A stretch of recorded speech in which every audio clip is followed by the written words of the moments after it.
এই গুঞ্জন, তুই আমায় যে সারাদিন জ্বালাস, আমি কিন্তু ফুপিকে সব বলে দিব। আমি কেঁদো কেঁদো চেহারা নিয়ে বললাম, কোথায় জ্বালিয়েছি? আপনি আমার বইটা নিয়ে লুকিয়ে রেখেছেন কেন? 100 বার লুকোবো। সারাদিন পড়তে পড়তে এই 16 বছর বয়সেই মোটা ফ্রেমের দাদির চশমা চোখে ঝুলাইয়া বসে আছিস। সুন্দরী চেহারাটা পুরো চশমার আড়ালে ঢেকে গেছে। ওনার মুখে কথা শুনে ড্যাব ড্যাব করে বোকার মতো ওনার দিকে তাকিয়ে রইলাম। এই, তুই কি টেরা? এভাবে তাকিয়ে আছিস কেন? আপনাকে দেখছি। উনি ভাব নিয়ে বসলেন, সিল্কি কপালে লেপ্টে থাকা চুলগুলো ফুঁ দিয়ে বললেন, দেখ দেখ, আমার মতো ড্যাসিং ছেলে আর কটা আছে এই এলাকাতে? তোর ক্লাসের সবগুলো মেয়ে আমায় দেখে হাঁ করে তাকিয়ে থাকে। ওই দিন তো সিমি নামের মেয়েটা আমায় একটা প্রেমপত্র দিয়েছিল। আমি অবাক হয়ে বললাম, সিমি? ওই ক্লাস 7-এ পড়া সিমি? হুম, তুই ভাবতে পারিস আমি পড়ি কলেজে, আর ওই পুচকি আইসা কিভাবে আমায় প্রেমপত্র দিয়ে গেল? আপনিও তাতে তাল দিয়েছেন তাই না? নইলে ও এত বড় সাহস পেত না, যেখানে আপনাকে সবাই ভয় পায়। মানে, তুই বলতে চাইছিস আমি ওকে উস্কানি দিয়েছি? তোর আমাকে এতটা নিচু মনে হয়? নিচুদের তো নিচুই মনে করবো তাই না মৃন্ময় ভাইয়া? তুই আবারও আমায় ভাইয়া বলছিস? ভাইয়াকে তো ভাইয়াই বলবো তাই না? এইভাবে কথা কাটাকাটি করে একসময় আমরা দুজনে ঝগড়া লেগে যেতাম, কেউ কাউকে ছেড়ে কথা বলতাম না, যে যাকে যতভাবে পারি পারি পচিয়েই ছাড়তাম। সাদা, ভূত, গুন্ডা, বখাটে, এই 3টে ওয়ার্ড ছাড়া আর কোনো গালাগালি আমি জানতাম না। এই ওয়ার্ডগুলোই আমি ওনার উপর প্রয়োগ করতাম। আজ 5 বছর কেটে গিয়েছে, দুজন দুজনের থেকে অনেক দূরে, এক কথায় যোজন যোজন মাইল দূরে। উনি দূরে যাওয়ার পর থেকে প্রতিটা দিনই আমার পাল্টে গেছে। এখন এক একটা দিন নিত্য নতুন কষ্ট নিয়ে আসে।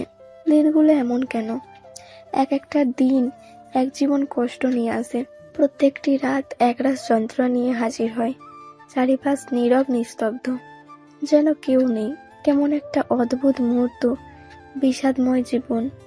বুঝতে পারি না কেন এমন হয়, কেন হচ্ছে।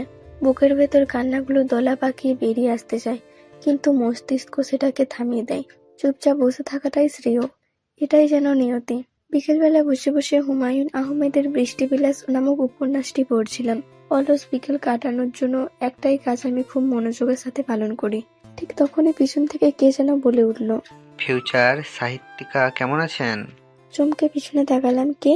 আড়াল থেকে আরো একবার কে উত্তর দিল। আমার সাথে বৃষ্টিবিলাস করবেন না?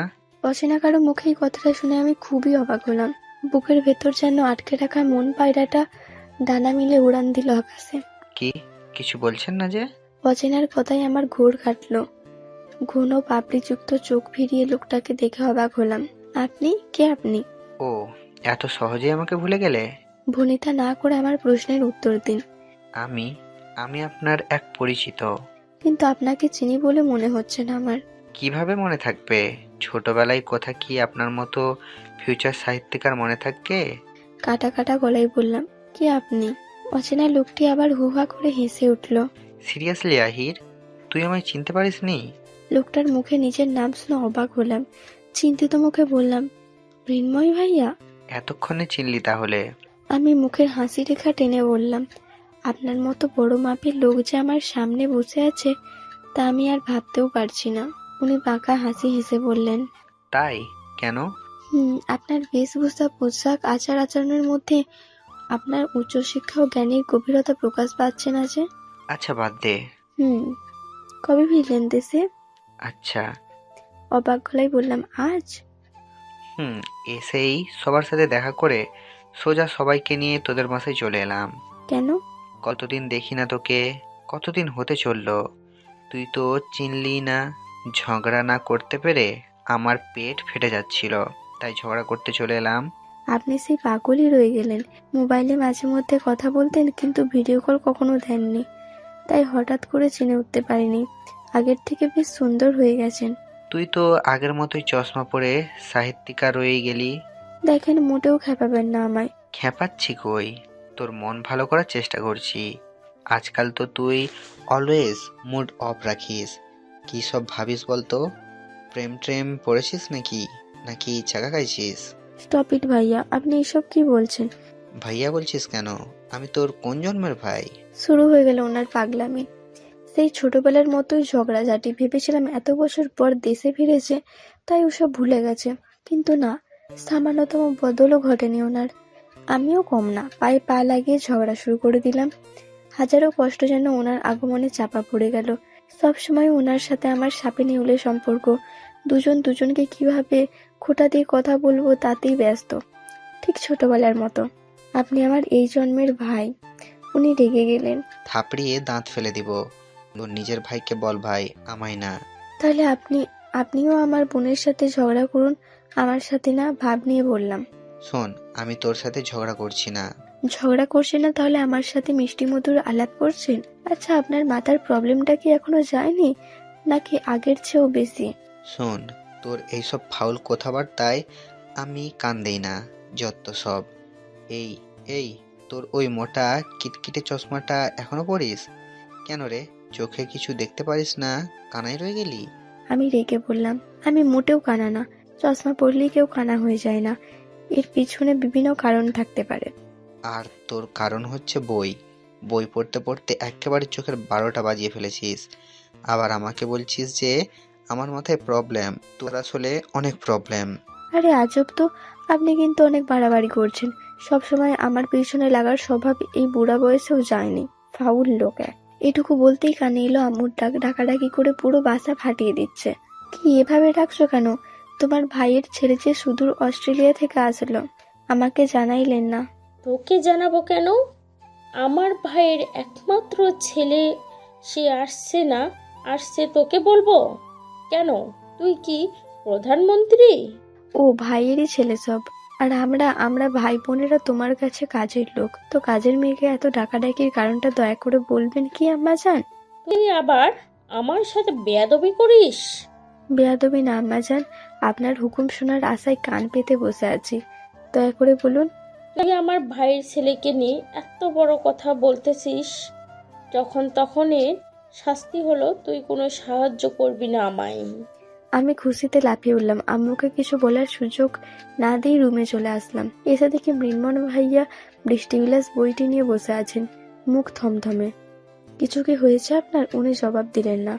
কথা বলুন, নাকি বোবা হয়ে গেলেন? এই ডিয়ারিং মেয়ে, তুই আমায় বোবা বললি? ও, মুখে খই ফুটলো তাহলে। কি বললি? আরে আপনি কালা নাকি? এতক্ষণ যাবৎ ডাকছি, আপনি উত্তর দিচ্ছিলেন না কেন? কথায় বলে ভালোর কোনো দাম নেই। ভালো করে জিজ্ঞেস করলাম, কিছু বলেন না। যে বোবা ডাকলাম তেমনি শুনে ফেললেন। আজব। তোর আজ কি হাল করি দেখিস। আজব কি করলাম আমি? তুই এত পড়িস কেন? তাতে আপনার কি? এই জন্যই তুই এতদিন গোমড়া মুখ করে ঘুরতি, তাই না? আজব তো, বই পড়ে আবার গোমড়া হয়ে যায় নাকি? ডেফিনেটলি হওয়া যায়। যেমন? যেমন তুই। আমি আমি কি? দেখ, এই বৃষ্টি বিলাস বইটার লাস্ট অংশটা পড়লাম একটু। পড়ে আমার বুকের ভেতর কেমন তোলপাড় শুরু হলো। কেমন কষ্ট কষ্ট অনুভূতি, তার মাঝে ভালো লাগার মিশ্র অনুভূতি। সবশেষে গল্পের নায়িকা সামা একটা দারুণ সিদ্ধান্ত নিয়েছে। তার চোখে জল এসেছে এই কঠিন সিদ্ধান্ত নেওয়ার কারণে। কেমন কঠিন এক সিদ্ধান্ত দেখলি? তাতে কি হয়েছে? অনেক প্রবলেম। আপনার এসব ফাউল কথা শোনার টাইম নেই আমার। এই সব রোমাঞ্চকর কাহিনী পড়ে তুই এমন হয়েছিস, তাই না? এই আপনি সব ফাউল কথা বন্ধ করুন তো। তোকে দেখে নিব আহির, আমায় পাত্তা না দেওয়া। পরে দেখেন। এখন আম্মু ডাকছে, খাবার খেতে যা। তোর মা আমায় আবার জ্বালিয়ে খাবে। জানিস, আসার পর থেকে ফুপি বলে আমি নাকি শুকিয়ে কাঠ। কি খাই, কেন খাই, এত কম খাই কেন, আমার যত্ন কে নেয়? বাবা রে বাবা, এখন আবার খাওয়ানোর নামে অত্যাচার করবে। আমি ওনার কথা শুনে অট্ট হাসিতে ফেটে পড়লাম। আর উনি বেক্কেলের মতো তাকিয়ে রইল। কিছুক্ষণ তাকিয়ে থাকার পর হঠাৎ করে উনি একটানে আমার চশমা খুলে নিলেন। আমি হাসি থামিয়ে, আমার চশমা দিন। দেব না? কি করবি তুই? দিন বলছি। খুব তো হাসছিলি, এখন হাস। হাসতে হাসতে মাটিতে লুটিয়ে পড়। দেখুন। কি দেখবো? যে তুই টেরা? আরে তোর বিয়ে দিতে তো অনেক প্রবলেম হবে। কি যে করিস না তুই। আমি টেরা না। ও, তুই টেরা না? তাহলে চশমা চাইছিস কেন? আমার চশমা আমি চাইবো না চাইবো সেটা আপনাকে জানাবো কেন? কে আপনি? যত সব ফাউল লোক। তুই ফাউল দেখিস। কি দেখবো? যখন সময় হবে তখন দেখবি। আপনি যাবেন এখান থেকে? আজব প্রাণী তো। আহির, তুই আমায় প্রাণী বললি? ওনার রাগী চেহারা দেখার পর আমি আগেই রুম থেকে বেরিয়ে এলাম। দৌড়ে এসে ড্রয়িং রুমের সোফায় মামুনিদের পাশে বসে পড়লাম। আমায় দেখে মামুনি বলল, তো এতক্ষণ কোথায় ছিলি? কোথায় আবার, রুমে বসে পড়ছিলাম। আর আর? আর এমনই তোমার গুণধর ছেলে চলে এলো ঝগড়া করতে। সে কি এসেই ঝগড়া? আমার আম্মু নামক ব্যক্তিটি বলল। থাক না ভাবি, ছেলেটা কতদিন পর এলো, আর ঝগড়া আমার ভাইয়ের ছেলে করেনি, আমার ঢাংরি মেয়েই করেছে। ওর স্বভাব তো আর অজানা নয়। আহির ভালো মেয়ে, ও কখনো ঝগড়া করতে পারে না। মৃন্ময় আমার ছেলে, আমি ওকে চিনি। ঝগড়া করতেই ও এসেছে, মামানির এক কথা। আম্মু যেমন মৃন্ময় ভাইয়ার পক্ষে থাকে সবসময়, মামুনিও তেমন সবসময় আমার পক্ষে থাকে। এই নিয়ে এখন আম্মু আর মামুনি কথা বলছে। কে বেশি ঝগড়া করে, আমি না মৃন্ময় ভাইয়া? ওদের কথা শুনে আমি এখান থেকে উঠে চলে এলাম। মামা আমায় ডাক দিয়ে বলল, কেমন আছো হিয়া? ভালো, তুমি? আমিও ভালো। আমাদের বাসায় যাও না কেন? রাগ করেছো মামুনি? আরে বলে কি, 2 দিন আগেই গিয়ে আসলাম। আর বলে কি, মামা মামুনি সবসময় এমনই, একদিন ওদের বাসায় না গেলেই হার্ট ফেল। আদিবাকে পাঠাবে বাসায় আমাকে নেওয়ার জন্য। আমিও বললাম যাব। আদিবা কোথায়? ওদিকে হয়তো। তাসমি, জেনিফা, আবির আসেনি? দাদিমা, ওরা আসেনি? এসছো, ভেতরে আসো সবাই। আমিও যাই তাহলে মামু। যাও মামুনি। আচ্ছা। আমি মামুর সাথে সব কথা বলে ভেতরে রুমে যাওয়ার জন্য পা বাড়াইতেই সামনে এসে দাঁড়ালো মৃন্ময় নামক ঝঞ্ঝাটটি। আমাকে দেখে বলল, এই, তোর হাইট এত কম কেন? আমি দেখ কত লম্বা। লম্বা হলে তালে গাছের পাশে গিয়ে দাঁড়িয়ে থাকুন না। আপনাকে ওখানেই মানায়, এখানে না। আমাকে ইনসাল্ট? তুই বড্ড বার বেড়েছিস আহির। আমিও চুটকি বাজিয়ে বললাম, তাই নাকি? তুই আমার সামনে ভাব নিচ্ছিস? টেরা কোথাকার। 100 বার ভাব নিব। আমার মাকে কিভাবে হাত করলি, ডাইনি মেয়ে? আপনি আমার মাকে কিভাবে হাত করলেন, অসভ্য লোক? কি আমিও বললাম, কি ভেঙচাচ্ছিস আমায়? ভেঙচাচ্ছিস আমায়? উনি রেগে মেগে ফায়ার হয়ে বললেন, আহির। আমি ভয়ে ফায়ার ব্রিগেডকে খবর দেওয়ার পরিবর্তে দৌড়ে গিয়ে মামুনির পাশে বসলাম। যাক বাবা, বেঁচে গেছি। মনে মনে দোয়া পড়ছি। আর এমন সময় তোকে যে কি করবো রে আহির, তা পরে টের পাবি। মনে মনে দোয়া পড়ছে আর এমন সময় আমার মোবাইলে মেসেজ পাঠালো মৃন্ময় ভাইয়া। যাকগে, পরে যা করার করবে। এখন নিশ্চিন্তে মামুনিদের পাশে বসে ওদের গভীর আলাপ শুনছি। ওদের আলাপের প্রধান বিষয়বস্তু হলো মৃন্ময় ভাইয়ার ছোটবেলার কাহিনী। আমিও মনোযোগ দিয়ে সব শুনছি। এক পর্যায়ে মামুনি আম্মুকে আর খালামণিকে বলল, যারা মৃন্ময় ছোটবেলা যা দুষ্ট ছিল, একবার এক খ্রিস্টান মেয়েকে দেখে বাসায় আসলো। 2 দিন ছেলের মন খারাপ। ওর আব্বু গিয়ে জিজ্ঞেস করলো, কি হয়েছে বাবা, মন খারাপ কেন? তো ও কি বললো জানো? আমি উৎসাহ নিয়ে মামুনিকে জিজ্ঞেস করলাম, কি বলল? বললো যে ওর নাকি ওই খ্রিস্টান মেয়ে নাকি ওকে বকা দিয়েছে। আমি জিজ্ঞেস করলাম কেন? তারপর বলল, কি? ওই খ্রিস্টান মেয়েকে নাকি ওর খুব পছন্দ। মৃন্ময় নাকি ওই মেয়েকে বিয়ে করবে। তো মৃন্ময় ওই মেয়ের পিছু পিছু একদিন গির্জায় পৌঁছলো, আর সুযোগ পেয়ে ওই মেয়েকে প্রপোজ করলো, তাও জবা ফুল দিয়ে।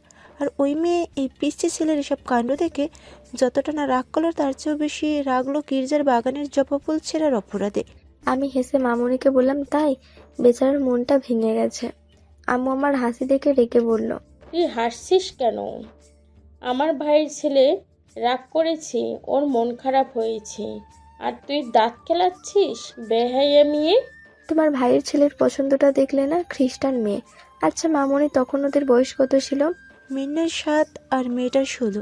মামুনি হেসে বলল, মৃন্ময় কিন্তু সত্যি মেয়েটাকে পছন্দ করতো। বয়স কম হলো কি হবে, পছন্দ তো মনের ব্যাপার। ইয়া খোদা, তোমার ছেলে? ও, ওই বুদ্ধদেব বসুর একটা কবিতা আছে না? দাঁড়াও বলেই রুমের দিকে আসতে লাগলাম। মামুনি বলল, কোথায় যাস, এখানে বস। রুমে যাই, তোমরা গল্প করো। রুমে এসে দেখি বেটা আমার গোছানো বিছানায় পড়ে পড়ে ঘুমাচ্ছে, হাত পা ছড়িয়ে। দেখেই রাগ হলো আমার। আস্তে আস্তে ওনার কাছে গিয়ে বসলাম। কুচকুচে কালো চুলগুলো বাতাসে উড়ছে। আমি কিছুক্ষণ মুগ্ধ নয়নে তাকিয়ে রইলাম। মনের ভেতর কোথাও সেই রাগটার আর খোঁজ পেলাম না। ওনার পাশে বসে আমি যেন কোনো ভাবনায় হারিয়ে গেলাম। তখন বিকেলটা মোড়ে এসেছে। চারিদিক জানান দিচ্ছে শীতের আগমন।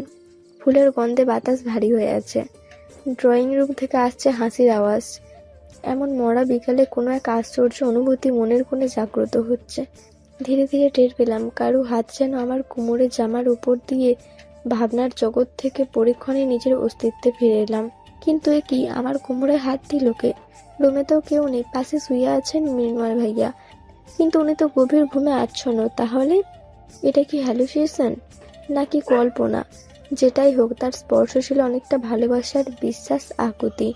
এই মুহূর্তটাই যেন এক অন্যরকম ভালো লাগা বয়ে নিয়ে এসেছে। কি, আমার পাশে বসে কি করছিস রে? আমি আমতা আমতা করে বললাম, কিছু না ভাইয়া, এমনি। তাই? হ্যাঁ হ্যাঁ। কিন্তু আমার তো অন্য কিছু মনে হচ্ছে। কি? এই যে তুই আমাকে বালিশ চাপা দিয়ে মেরে ফেলতে এসেছিস, চুপি চুপি, কেউ জানবে না। তোর এই মতলব ছিল রে আহির? আমায় মেরে ফেলতে চাস? আমি অবাক হয়ে বললাম, কি?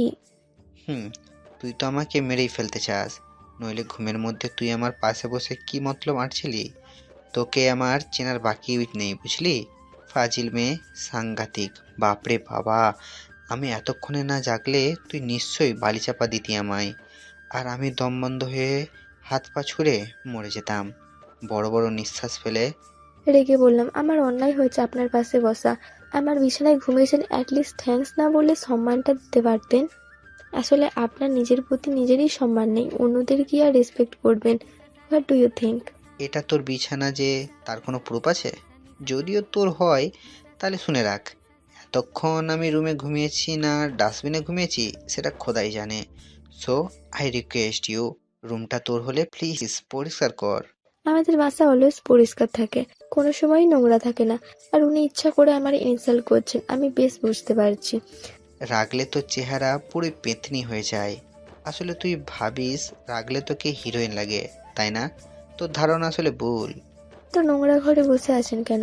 নোংরা রুমে তো নোংরা মানুষরাই থাকে, আমি নোংরা হলে আপনিও নোংরা। বাদ দে, এখন গান শোনা। কতদিন শুনি না, কোথাও পাত্তা না দিয়ে। জেনে রাখুন, I give up singing song. কেন, লেখিকা হবে বলে? I would not to like to explain myself. আমি বলতে চাই না। বেশি ভাব শিখেছিস? আমি আমার ডিসিশন আপনাকে বলবো কেন? পাগলা কুকুরে কামড়াইছে আমাকে? Because I need a solution. আমি আপনার সাথে কিছু শেয়ার করতে চাই না। উনি আমার দিকে রেগে বালিশ ছুঁড়ে বললেন, বলতেই হবে তোকে। আমাকে বলবি না? এত বড় সাহস? বল বল। ও রাস্তার কুকুর বলি আমি তাকে সব বলে দিব? আজব পাবলিক সব। এভাবে কথা কাটাকাটির এক পর্যায়ে দুজনে ঝগড়া শুরু করলাম। ঝগড়া শেষ পর্যন্ত মারামারিতে নিয়ে গেল। মৃন্ময় ভাইয়া বালিশ ছুঁড়ে মারেন, আমি বই ছুঁড়ে মারি। উনি আমার খাতা, জামা কাপড় সবকিছু আমার দিকে ছুঁড়ে মারছেন, আমিও ছুঁড়ছি। একসময় ক্লান্ত হয়ে আমি দৌড়ে রুম থেকে বেরিয়ে গেলাম। আর বেচারা রেগে ফায়ার, সে নাকি আমায় দেখে নেবে। আমিও হুমকি দিলাম যে ব্যাটার অবস্থা খারাপ না করলে আমিও আহির না। এইভাবে ঝগড়া খুনসুটি করতে করতে 3 মাস কেটে গেল। দুজনেরই দা কুমড়া সম্পর্ক দিন দিন বেড়েই চলেছে। আমার মনে হয় ওনার একমাত্র লক্ষ্য হলো আমাকে শান্তিতে না থাকতে দেওয়া। সারাক্ষণই পিছু লাগবে, দুরন্ত নিস্তার নেই। এইভাবেই শীতকাল এসে গেল। শীতের সময়টা এবার গ্রামে কাটানোর ইচ্ছা মামু আব্বুর, তাই সবাই প্ল্যান করছে গ্রামে যাবে। এই নিয়ে আমি আর আমার বোন মহা খুশি। কিন্তু ওই মৃন্ময় ভাইয়া যাবে, তাতেই আমার আপত্তি। যেদিন যাব তার আগের দিন আমি, আম্মু আর মামুনি শপিং এ গেলাম। অনেক শপিং করে নিয়ে আসলাম। শপিং এর প্রধান জিনিসটা ছিল শীতের কাপড়। গ্রামের গরিবদের বিলিয়ে দেওয়ার জন্য কেনা হয়েছিল, গ্রামের গরিবদেরও দেওয়ার জন্য কেনা হয়েছিল। যাই হোক, এটা নিয়েও ওনার সঙ্গে মাথা ভাঙাভাঙি রকমের ঝগড়া হয়ে গেল। তুই নিজেকে মহান সাজাতে চাস? মোটেও না। জানি জানি, কি জানেন? তোর কুমতলবগুলো। আমার কোনো কুমতলব নেই। তোকে আমার থেকে বেশি আর কে চেনে? শীত বস্ত্র বিলিয়ে দিয়ে গ্রামের মানুষের কাছে নেত্রী সাজতে চাস। পরের দিন খবরে দেখাবে আহিন নামে এক বিদেশি নারী গ্রামের অসহায় মানুষের মাঝে শীত বস্ত্র বিলিয়ে দিয়ে মহান কাজ করেছেন। সবাই ওনাকে ভোট দিয়ে জয়যুক্ত করুন। অসহ্য। সত্যি বললে সবারই গায়ে লাগে। বলেই উনি আমার দিকে এগোতে লাগলেন। আমি পিছাতে পিছাতে চেয়ারের উপর বসে পড়লাম। কাটা কাটা গলায় বললাম, আপনার এসব অসামাজিক কর্মকাণ্ডগুলো আপনাকে মানায় না। উনি আমার চুলগুলোতে ফুঁ দিয়ে বাঁকা হাসি হেসে বললেন, তাই? তুই জানিস আমি পরদিন রাতে শেষ করা আধা বাক্য ব্যয় করতে চলে এলেন আমাদের বাসায়। সেই বক বক শুরু করলেন। তুই জানিস আমি কত ভালো এবং রোমান্টিক ছেলে? আমার জানার দরকার নেই, আপনি সামনে থেকে সরুন। আমার কলিজার উপর উঠছেন কেন? হোয়াট? তোরও কলিজা আছে আহির? আমি তো ভাবলাম তুই একটা রোবট। কোনো কলিজা নেই তোর। আর কলিজা থাকলে আমার সামনে এত কথা বলতে পারতি না। আমার থেকে 10 হাত সামাজিক দূরত্ব মেনটেন করে রাখতি। মৃন্ময় ভাইয়া এসব কথা শুনে আমার মেজাজ চড়ে গেল। ঝোড়ো গলায় বললাম, আমি মানুষ, রোবট না। আমি না হয় চশমা পরে কানা হলাম, আর আপনি? এত বড় আস্ত মেয়ে মানুষটাকে চোখে পড়লো না? সিরিয়াসলি আহির, তুই মেয়ে মানুষ? আমি তো ভাবলাম যে আমি সন্দেহী চোখে ওনার দিকে তাকিয়ে, মানে হিজড়া আর কি। কি আমি হিজড়া? আমাকে দেখে আপনার হিজড়া মনে হয়? মা মানে একটু জোরেই চিৎকার করছিলাম। আর এই চিৎকারটা শুনে মৃন্ময় ভাইয়াও আমার মুখ চেপে ধরলো। আমি কিংকর্তব্য বিমূঢ় হয়ে ওনার দিকে তাকিয়ে রইলাম। তখন বিকাল মনে এসেছে। শেষ বিকালের সোনা মোড়ানো রোদ ঝিকঝিক করে আছড়ে পড়ছিল। জানালায় গেলে আসছিল শেষ বিকালের হৈমন্তী বাতাস। মন কেমন করে মিষ্টি ফুলগন্ধি, বুনো হাওয়ায় বাতাস ভারী। এই মুহূর্তে নিজেকে কেমন পাগল পাগল লাগছিল। ভাবনার চাদরে মুড়ে থাকা শেষ চিন্তাটুকুর মাঝেই ফট করে আমার ঠোঁটে চুমু দিয়ে বসল মৃন্ময় ভাইয়া। সময় যেন থমকে গিয়েছে। বাতাসে ফুলগন্ধি হাওয়াটা আরো যেন ঘন হচ্ছে। আমি কিছু বলতে যাব, তার আগে মৃন্ময় ভাইয়া তাড়াহুড়ো করে চলে গেল। আমার মনে হলো উনি পালিয়ে গিয়েছেন। আমি নিজেকে সামলে নিয়ে ওনার এই কাজের মতলব খুঁজতে লাগলাম। মস্তিষ্কে ঘাম ঝরিয়ে ফেললাম, তাও কোনো কারণ খুঁজে পেলাম না। ভাবনার খাতা বন্ধ করে ড্রয়িং রুমে গেলাম। গিয়ে দেখি উনি নেই, বোধহয় বাসায় চলে গিয়েছেন। আমি আমাদের 3 তলার ফ্ল্যাটের জানলা দিয়ে বাইরের দিকে তাকিয়ে রইলাম। আকাশ যেন তার মন খারাপের কথা ভুলেই গিয়েছে। আগের দিন দুপুরের দিকে একটু রোদের দেখা পেলেও দিনের শেষভাগে আরো ধেয়ে এসেছিল ঠান্ডা বাতাস। সন্ধ্যায় রেল স্টেশনে নিজের সালোয়ার কামিজের উপর লাগানো ওভারকোট আর মাফলার সামলাতে হিমশিম খাচ্ছি আমি। আমার আবার এতটুকুতেই ঠান্ডা লাগার ধাঁচ। তাই আম্মুর আদর মাখানো বকবকনি নামক প্রায় অতিষ্ঠ হয়ে মাফলার নামক বিরক্তিকর জিনিসটা নাক মুখে পেঁচিয়ে রেখেছি। নিজেকে এলিয়েন মনে না হলেও এই মুহূর্তে জঙ্গি মনে হচ্ছে। বিরক্তির ঠেলা নিয়ে ঝিম ধরে বসে আছি স্টেশনের বসার জায়গায়। শীতের রাত, হাওয়াতে মানুষজন কম। ট্রেন ছাড়তে আরো 1 ঘন্টা লেট হবে। আপু আর মৃন্ময় ভাইয়া তো রেগে বকাবকি করছে রেল কর্তৃপক্ষের সঙ্গে। এক পর্যায়ে টিপটিপ বৃষ্টি শুরু হলো। সেদিনের পর মৃন্ময় ভাইয়া আর আমাদের বাসায় আসেননি। হয়তো আমার কারণে। আমি যদি কিছু মনে করি বা বলি, যাই হোক, আমি তো এর কারণ জানবই জানবো। এখন ওনাকে ছাড় দিচ্ছি, কথা বলছি না। যাই হোক, বৃষ্টির তোড় বেড়ে যাওয়ায় আম্মু এসে বসলো আমার পাশে। গজগজ করতে করতে বলল, যত সব ঝামেলা। তোর আব্বু হলো 1 নম্বরের গাধার গাধা। আমি আর চোখে তাকিয়ে বললাম, কেন? কত করে বললাম গাড়ি দিয়ে চলে যায়, ঝামেলা হবে না। আমার কথা শুনলো না তো, তাই এখন বিপদে পড়েছে। বুঝুক ঠেলা।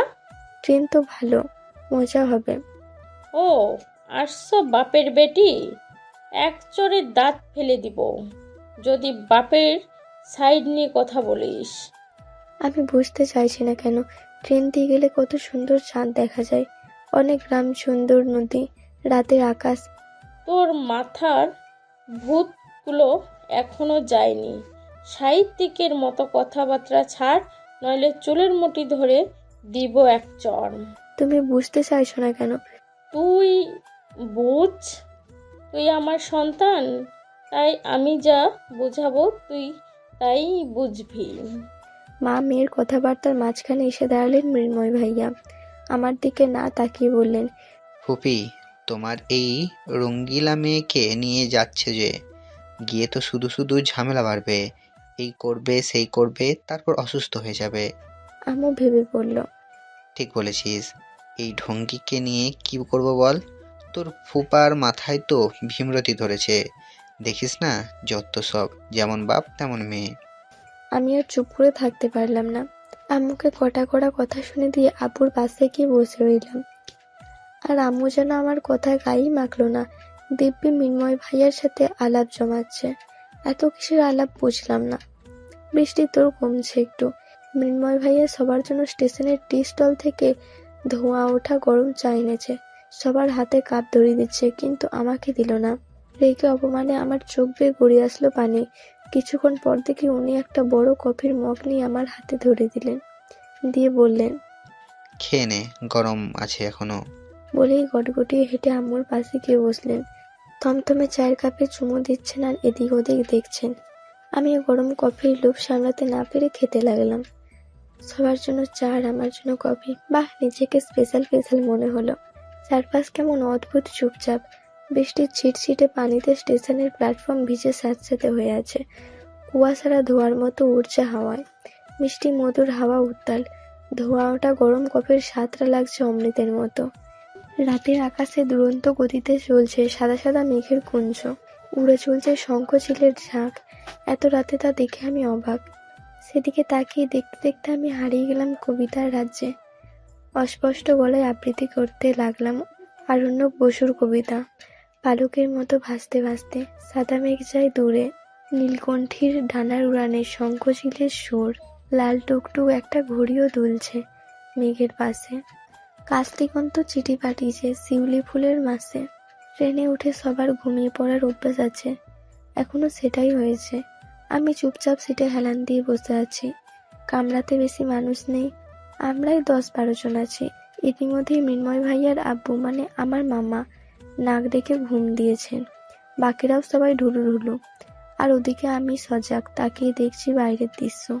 রাতের বেলা সবকিছু স্বপ্ন স্বপ্ন লাগে। দূরের ধান ক্ষেত, পাট ক্ষেত, গম ক্ষেত বাতাসে দুলছে। অন্ধকারে সেসব লাগছে কালো। নদীগুলোর ছলাৎ ছলাৎ শব্দ ভীষণ ভালো লাগছে আমার। জানলার পাশে বসে আছি আমি। দূরের গ্রামগুলিতে টিম টিম করে বাতি জ্বলছে। দেখা যাচ্ছে সেগুলো কারোর চোখ। আমি এসব দেখছি আর শিহরিত হচ্ছি। বাইরে আরো টিপটিপ বৃষ্টি পড়ায় আমার হাতটা জানলার বাইরে রাখলাম। এমন সময় হন্তদন্ত হয়ে মৃন্ময় ভাইয়া এসে আমার পাশে বসলেন এবং আমার হাতটা টেনে বাইরে নিয়ে আসলেন। আমি রেগে জিজ্ঞেস করলাম, কি হলো এটা? কোনটা? আমার হাত ভেতরে নিয়ে আসলেন কেন? আমার ইচ্ছা বলেই সিটে হেলান দিয়ে বসে 2 পা উপরে তুলে দিলেন। মোবাইল টিপতে টিপতে বললেন, এই আহির, তোর মাথায় কি কোনো ছিট আছে? আমি রেগে বললাম, না। তাহলে এরকম কাণ্ড করলি কেন? আমি অবাক হয়ে জিজ্ঞেস করলাম, কি কাণ্ড? এই যে এত রাতে ট্রেনের জানলায় খোলা রেখেছিস, আবার সুন্দর হাত দুটো বাইরে মেলে দিয়েছিস। তাতে কি হয়েছে? কিছু হয়নি বলছিস? আরে কি সমস্যা? আমার হাতে আমি বাইরে দিব কি দেবো না তাতে কার কি সমস্যা হবে? জানিস না রাতে ট্রেনের জানলা খোলা রাখা নিষেধ? কেন? কারণ দুর্বৃত্তরা রাতে ট্রেনে হামলা করে। চোর, ডাকাত, বাটপারেরা সব রাতে বের হয়, তাই। এই অদ্ভুত কারণে আমি জানলা বন্ধ করে বসে থাকবো? আজব। আরে গাধি, তুই যেভাবে বাইরে হাত দিয়েছিস, এখন যদি কেউ তোর হাত কেটে ফেলতো তখন তখন কি করতি? বা জানলা দিয়ে কেউ অ্যাসিড ছুঁড়ে দিল বা অন্য কিছু করলো তখন? এভাবে তো ভেবে দেখিনি। কিন্তু অন্য কিছু মানে কি বোঝাতে চেয়েছেন? মৃন্ময় ভাইয়া মোবাইলের দিক থেকে চোখ ফিরিয়ে আমার দিকে তাকিয়ে বলল, সিরিয়াসলি আহির, তুই অন্য কিছুর মানে বুঝলি না? আমাকে ডিটেলসে বলতে হবে? না বললে কিভাবে বুঝবো? আজব। মৃন্ময় ভাইয়া বিস্ময়ে হাঁ করে বললেন, seriously? Like seriously? My god, তোকে সব রোম্যান্স টাইপ কথা শেখাতে হবে? আমি চোখ ঘুরিয়ে ওনার মুখের দিকে তাকিয়ে বললাম, কি? শিখতে চাইলে শেখাতে পারি। আমি আবার এসবের বিষয়ে যথেষ্ট অভিজ্ঞ। তুই শিখবি নাকি আমার কাছ থেকে? ছি, আপনি এসব কি বলছেন? কেন, তোর মোটা মোটা বইতে কি এসব রোম্যান্স টাইপ কথাবার্তা লেখা থাকে না? সেসব কি আপনার কাছে এক্সপ্লেন করতে হবে? ফালতু লোক একটা। বাদ দে তো, এখন আমার পা টিপে দে। যা হাঁটাহাঁটি করলাম না। হাঁটাহাঁটি কোথায় করলেন? মাত্র সবাইকে চা খাওয়ালেন আর ব্যাগপত্র তুললেন, এটাতেই হাঁপিয়ে গেলেন? এই, তোকে এত কথা বলতে বলেছি আমি? চুপচাপ পা টিপ। হুম, আমি আপনার দাসী নাকি? মনে কর তাই। মহারাজের আদেশ, তুই ফেলতে পারিস না। এত বড় স্পর্ধা তোর এখনো হয়নি। ও, তা আপনি কোথাকার মহারাজা? মহারাজাটার নাম কি? আর মহারাজার এমন বেহাল ফকিরের দশা কেন? শেহজাদির খোঁজে বেরিয়েছি তো, তাই এমন মুসাফিরের বেশ ধরতে হয়েছে রে। তুই চুপচাপ পা টিপ। বই গেছে আমার, বসে বসে মোবাইল টিপুন। আমি যাই বলেই ওখান থেকে চলে এসে আদিবার পাশে বসলাম। আদিবা ঘুমিয়ে কাঁদা, মুখের ওপর আছড়ে পড়ছে চুলগুলো। আমি ব্যাগ থেকে একটা রিবন বের করে ওর চুলগুলো বিনুনি করে দিলাম। তাও বেচারির ঘুম ভাঙল না। মিন্ময় ভাইয়ার দিকে তাকিয়ে দেখি উনি মোবাইল রেখে সিটে হেলান দিয়ে শুয়ে আরেক সিটের উপর পা তুলে এক মনে বাইরের দিকে তাকিয়ে আছেন। বাতাসের ঝাপটায় ওনার মুখ চোখ একটু পর পর কুঁচকে যাচ্ছে, যা দেখে আমার প্রচুর হাসি পাচ্ছে। চশমাটা খুলে ব্যাগে রেখে দিলাম। ব্যাগে করে প্রচুর বই নিয়ে এসেছি, বই ছাড়া আমার একদিনও চলে না। আমার এই কাজে আম্মু বেশ বিরক্ত হয়েছিল, কিন্তু আব্বুর যুক্তির কাছে বরাবরের মতোই হার মানতে বাধ্য হলেন। উইলিয়াম শেক্সপিয়ারের রোমিও জুলিয়েটদের কাহিনী পড়তে পড়তে কখন যে চোখ লেগে গেল বুঝতেই পারলাম না। ঘুম ভাঙলো আম্মুর ধাক্কাধাক্কিতে। ঠান্ডায় জমে যাওয়ার অবস্থা আমার। আম্মু ফ্লাক্স থেকে এক মগ গরম দুধ দিয়ে বললেন, খেয়ে নে। আমি দুধ খাই না আম্মু। আম্মু চোখ রাঙিয়ে বলল, খেতে হবে। প্লিজ। বললাম তো খেতে হবে। আমি আর না করতে পারলাম না। বইটা ব্যাগে ঢুকিয়ে কোনো মতে আধ গ্লাস দুধ খেলাম। বাকিটা আম্মুর হাতে দিয়ে বললাম, আর পারছি না, প্লিজ। আচ্ছা রাখ, আর খেতে হবে না। ধন্যবাদ তোমায় আম্মু। ঢং করতে হবে না। সারাদিন বাপের পিছু পড়ে থাকিস, এখন আসছিস ধন্যবাদ দিয়ে নাটক করতে। যাও যাও, আর বলবো না। আম্মু মুখ বাঁকিয়ে চলে গেলেন। আমি ঠিকঠাক করে বসলাম সিটে। তারপর বাইরে তাকিয়ে থাকতে থাকতেই চলে গেলাম গভীর ঘুমে। কারো ধাক্কায় ঘুম থেকে জেগে উঠলাম। মিন্ময় ভাইয়া আমাকে ধাক্কা দিচ্ছিলেন। আমি চোখ খুলে লাফ দিয়ে উঠে বললাম, এ কি, আপনি আমার রুমে কেন? আমি কিন্তু আম্মুকে ডাক দেব, বেরুন আমার ঘর থেকে। মিন্ময় ভাইয়া একথা শুনে হুহা করে হেসে উঠল। সিরিয়াসলি ম্যান, তুই এতটাও বোকা? চশমা কই তোর? আরে আমার চশমা কই, নিশ্চয় আপনি লুকিয়েছেন। আরে গাধি, তুই চারপাশে তাকিয়ে দেখ, এটা ট্রেন, তোর বস্তি টাইপ রুম না। এতক্ষণ আমার হুঁশ আসলো, প্রচুর লজ্জা পেলাম। উনি বললেন, আর লজ্জায় পেতনি হবার দরকার নেই, ওঠ এবার, চলে এসেছি তো গ্রামে। তাই নাকি? হুম। তারপর গলার স্বর নামিয়ে বললেন, শেহজাদিকে তো পরি পরি লাগতেছে। এত পরি পরি লাগলে তো আমি আর তার আশেপাশে থাকতে পারবো না। উফ মিনময়, তুমি কি পাগল ছাগল হয়ে যাচ্ছ? একটা মেয়ের জন্য এতটা বাহানা না করলেও পারো। এই আপনি মিনমিন করে কি বলছেন? ভ্রু কুচকে সন্দেহী গলায় বললাম আমি। আহির, তুই মুখ চোখ ধুয়ে নে, তোকে পুরো গ্রামের ফকিন্নি লাগছে। বলি আমার হাতে পানির বোতল ধরিয়ে দিয়ে চলে গেলেন। আমি অবাক হয়ে ওনার চলে যাওয়ার দিকে তাকিয়ে রইলাম। গ্রামে এসেছি আজ 5 দিন, প্রচুর মজা করে কাটাচ্ছি। শীতের কাপড় যেগুলো এনেছিলাম সেগুলো আম্মু আর মিন্ময় ভাইয়া সব বিতরণ করে দিয়েছেন। সারা গ্রাম আমি এবং আদিবা ঘুরে বেড়াচ্ছি, প্রচুর মজা করেছি। কিন্তু আজ 2 দিন কেউ আমার সাথে খুব একটা কথা বলছে না। সবাই যেন গোপনে কিছু একটা করার চেষ্টা করছে। শুধু মিন্ময় ভাইয়া হাসি খুশি মনে ঘুরে বেড়াচ্ছেন, আর আমাকে দেখলেই বলেন, কুয়াশা লাগা মেরা মাজাক। মানে উনি দাঁত বের করে হাসি দিয়ে বললেন। তোকে বলিনি, চুপ থাক। আমি মুখ ভাঙিয়ে চলে এলাম। পুকুর পাড়ে আদিবাকে দেখে আমিও গেলাম। আদিবা মেহেদির সাথে ঝগড়া করছে, কারণ আদিবাকে মেহেদি নৌকায় উঠতে দিচ্ছে না। মেহেদি পুকুরের মাছের খাবার ছিটিয়ে দিচ্ছে। মেহেদি হলো আমাদের দূর সম্পর্কের মামার ছেলে। গ্রামের বাড়িতে কেউ না থাকায় এখন এই বাড়িতেই ওরা থাকে। আপু, দেখো তো, এই মেহেদি আমায় নৌকায় তুলছে না। দাঁড়া, আমি বলে দেখি। এই মেহেদি, আমাদেরকে নৌকায় তুলো না প্লিজ। তোমাদের নৌকায় ওঠা নিষেধ। বললেই হলো, পিছন থেকে মিন্ময় ভাইয়া বলে উঠল। অবশ্যই অবশ্যই, তোরা যদি উঠতে চাস তাহলে আমার সাথে উঠতে হবে। পাগল হয়ে গেছে নাকি আমরা? মাছ পুকুরে নিয়ে ধাক্কা মেরে ফেলে দেওয়ার মতলব খালি। উঠলে ওঠ, না উঠলে ভাগ। এই আদিবা, চল, তুই উঠবি তো? উঠবো। তাহলে চল। এই মেহেদি, নৌকাটা এদিকে নিয়ে আয়। তারপর আমার দিকে তাকিয়ে বলল। আর কেউ চাইলে যেতে পারে। আমি দাঁড়িয়ে ইতস্তত করতে লাগলাম। নৌকাটা সামনে এনে রাখতেই আমি এক লাফে উঠে গিয়ে পাটাতনে বসে পা দুটো বরফ শীতল পানিতে ডুবিয়ে দিলাম। মৃন্ময় ভাইয়া একগাল হেসে আমার মুখোমুখি অন্যদিকে বসে দাঁড় বাইতে লাগলেন। নৌকার মাঝখানে বসে আদিবা আনন্দে বারবার চিৎকার করছে।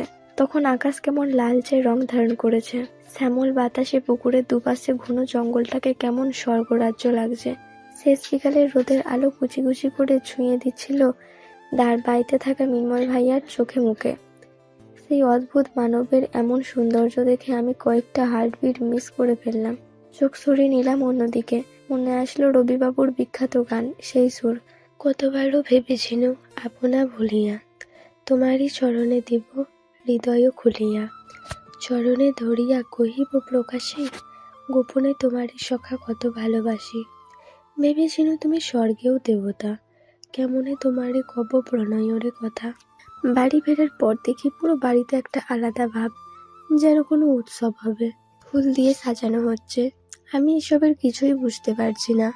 মৃন্ময় ভাইয়া আমার মুখের ভাবভঙ্গি দেখে বোধহয় কিছু আঁচ করতে পারলেন। হাতে পানির গ্লাসটা দিয়ে বললেন, ছাদে যাবি? চল। আপনি যান। যাবি না? আমি আসছি, আপনি যান আগে। ঠিক আছে। কিছু সময় পর আমি ছাদে এলাম।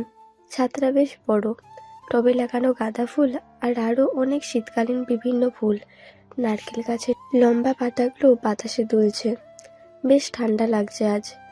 শেষ বিকালের রোদের নরম নরম ভাবটা আমার বেশ পছন্দই হয়েছে। সময়টা যদি থেমে যেত এই শেষ বিকালের সোনার চেয়েও দামি রোদ্রুকোতে, তাহলে পৃথিবীটাই অন্যরকম হয়ে যেত। গুচ্ছ গুচ্ছ শুকনো জলপাই গাছের পাতাগুলো বাতাসে আমার উপর আছড়ে পড়ছে। বাড়ির পাশেই গাছটা ঝাঁকড়া শরীর নিয়ে দাঁড়িয়ে আছে। এমন রোমাঞ্চকর একটা মুহূর্তে প্রিয় মানুষটার সাথে কাটালে মন্দ হতো না। আমি চশমাটা খুলে গায়ে জড়ানো শালটা দিয়ে কাঁচটা পরিষ্কার করে নিলাম। পিছন থেকে মৃন্ময় ভাইয়া বলে উঠল, তুই জানিস বাড়িতে এসব কেন হচ্ছে? আমি চমকে পিছন ফিরে বললাম, না তো। জানতে চাস? সিরিয়াস ইস্যু না হলে জানতে চাই না। সিরিয়াস বিষয়, এবং সেটা তোর আর আমার সারা জীবনের জন্য সিরিয়াস বিষয়। আমি হুট করে মুখ তুলে চাইলাম ওনার দিকে। বুঝতে না পারে বললাম, মানে তোর আর আমার বিয়ে। শেষ রোদের সোনা চড়ানো রোদ যেন চিক করে উঠল হঠাৎ। চারপাশে যেন অসংখ্য শীতের পাখিরা বিচরণ করছে। তাদের কিচিরমিচির শব্দে আমি যেন অদ্ভুত অনুভূতির টের পেলাম। বললাম, মানে তোর সাথে আমার বিয়ে। সহজ কথা বুঝতে পারছিস না?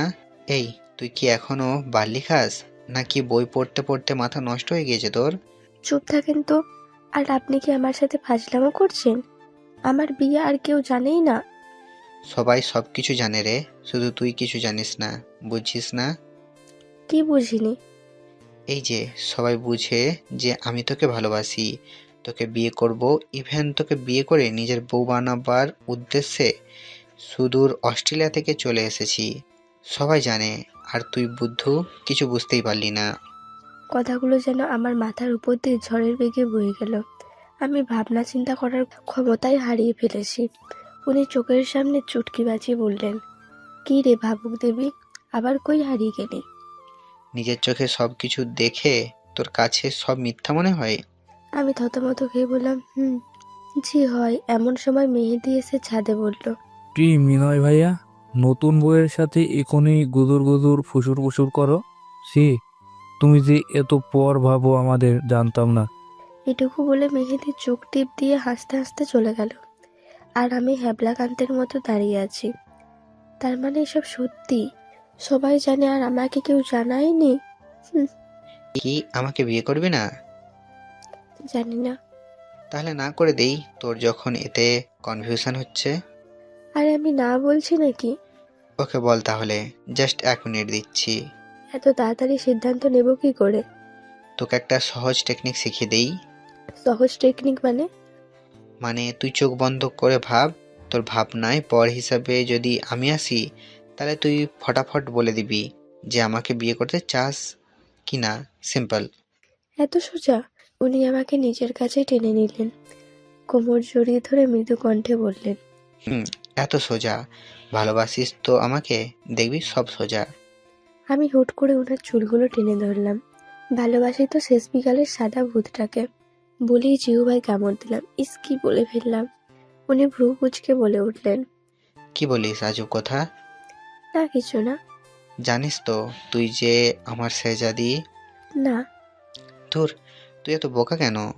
আমি আবার কি বোকামি করলাম? আমি তোকে ভালোবাসি তো।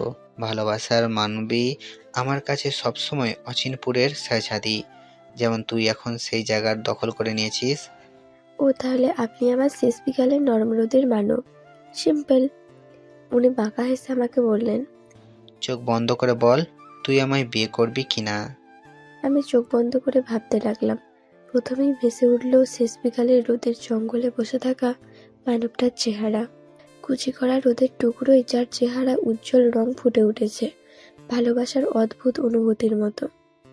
হ্যাঁ, একই তো চেয়েছিলাম মনে প্রাণে। এই যে আমার মানবটা, সামনে দাঁড়ানো মৃন্ময় ভাইয়া। আমি চোখ খুলে বললাম, রাজি। উনি আমার হাত ধরে টেনে নিয়ে নিচে আসলেন। ড্রয়িং রুমে বসে থাকা প্রতিটা মানবী আমাকে আর উনাকে দেখে মুখ টিপে হাসছেন। মেহেদি আম্মু বলে উঠল। দুজনকে বেশ মানিয়েছে তো, মাশাল্লাহ। মৃন্ময় ভাইয়া বলল, আমার বউ তো বিয়েতে রাজি। যান, সবাই মিলেমিশে সুন্দর করে বিয়ের ব্যবস্থা করুন। বলেই হ্যাচকা টানে আমাকে নিয়ে বেরিয়ে এলো। ড্রয়িং রুম থেকে ভেসে আসলো সবার হাসির শব্দ। আম্মু, আব্বু, মামু, মামুনির মুখে ফুটে উঠল সুখী সুখী ভাবের লালচে আভা। পুকুর পাড়ে দুপাশে জঙ্গল ঘেরা। মৃন্ময় ভাইয়া বলল, যাবি আমার অচিনপুরে? হুম। তাহলে চল। বলেই আমার হাতে হাঁটতে লাগলেন। মুখের প্রশান্তির উষ্ণ হাসি, নয়নের অন্তরিক্ষে ভালোবাসার অদ্ভুত অনুভূতি। টের পেলাম বুকের ভেতর কেমন ভালো লাগার অদ্ভুত সুখ। শেষ বিকালের রোদে ভালোবাসার মানুষটার সঙ্গে অচিনপুরে হারিয়ে যাওয়ার ইচ্ছাটা পূরণ হবে। আমার অজানা একতরফা ভালোবাসাটাও যে শুরু হয়েছিল কোনো এক গল্পের রূপকথার অজানা রাজ্যতেই। শেষ বিকালের মিষ্টি রোদে। হ্যালো বন্ধুরা, গল্পটি কেমন লেগেছে অবশ্যই কমেন্ট করে জানাবেন।